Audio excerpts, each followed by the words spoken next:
you are watching Nikhil Malik. Welcome to another blog. I hope you enjoy this blog. तो चलिए शुरू करते हैं। तो आज फिर से हम लोग नए ब्लॉग के साथ जुड़े हैं, तो देखते हैं आज क्या क्या होता है। और आज बहुत सारा काम है, जैसे कि तो आज हमारे जैसे जैसे नवरात्रि का दिन ख़त्म होते जा रहा है, वैसे वैसे समझिए जो पूजा और काम बढ़ते जा रहा है।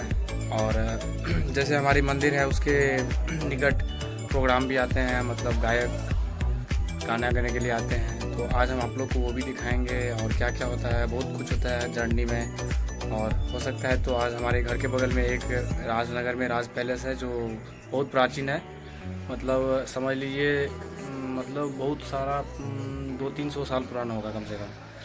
तो हो सकता है अगर हम उधर गए तो आप लोग को वो भी दिखाएंगे। तो बने रहिए ब्लॉग में और देखते हैं क्या क्या होता है। फिलहाल मैं पूजा करके आ चुका हूँ। आज हम लोग का मिठाई चढ़ा है, तो बहुत सारा मिठाई हमको ये अभी ख़त्म करना है। देख सकते हैं इसमें बहुत सारा मिठाई है, तो अभी ख़त्म करते हैं और फिर आगे बात करते हैं। तब तक बने रहिए ब्लॉग में। तो जैसा कि आज महानवमी है, तो आज मंदिर पे भी ज़्यादा भीड़ हो चुकी है। तो भीड़ हो चुकी है, इसी कारण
देख अहाँ के पागल हम भेलो, पागल हम भेलो। कासर भर मानक घोड़ा मन मत में बसा, मन मत में बसा।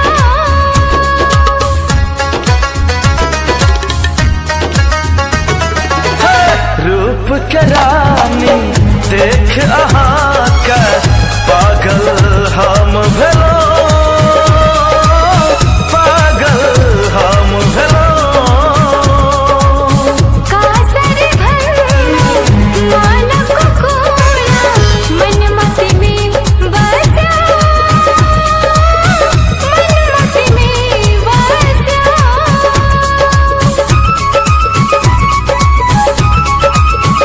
अहाँ के बिंदिया पे निंदिया उड़ल साजनी, अहाँ के बिंदिया पे निंदिया उड़ल साजनी।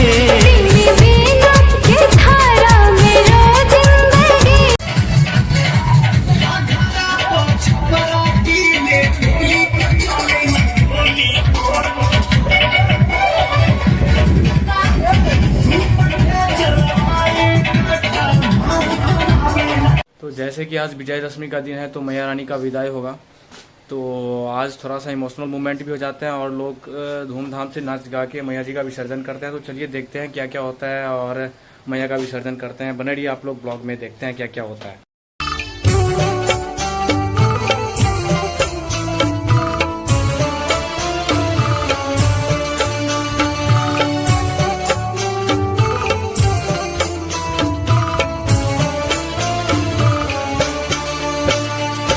बररे जतन माँ दुर्गा पूजलियै, बररे जतन माँ दुर्गा पूजलियै, आई छैन माँ के विदाई है, बररे जतन माँ दुर्गा पूजलियै, आई छैन माँ के विदाई है,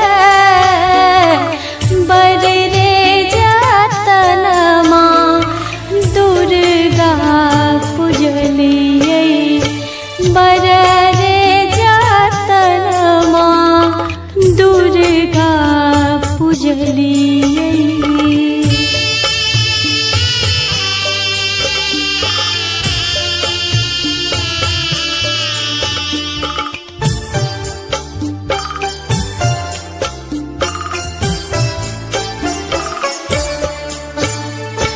नवो दिन नवो रूप माँ के पूजलियै, दशमी बेदर्दी दिन आए है,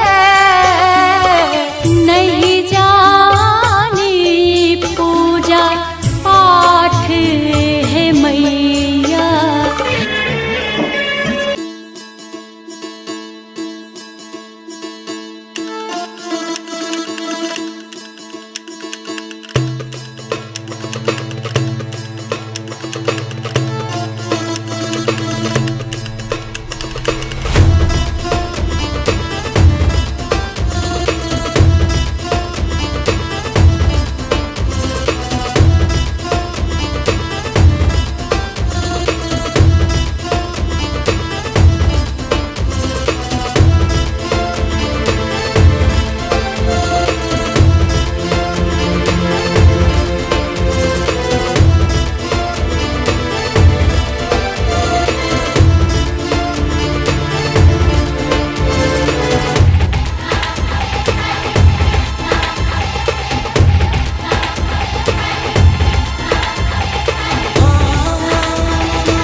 तो जैसा कि मैया जी का विसर्जन हो चुका है तो आप लोग को भी अच्छा लगा होगा।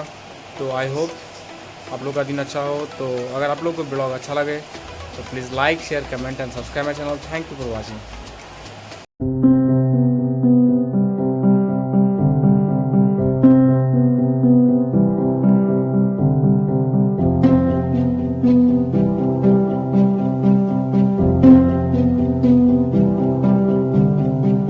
Thank you.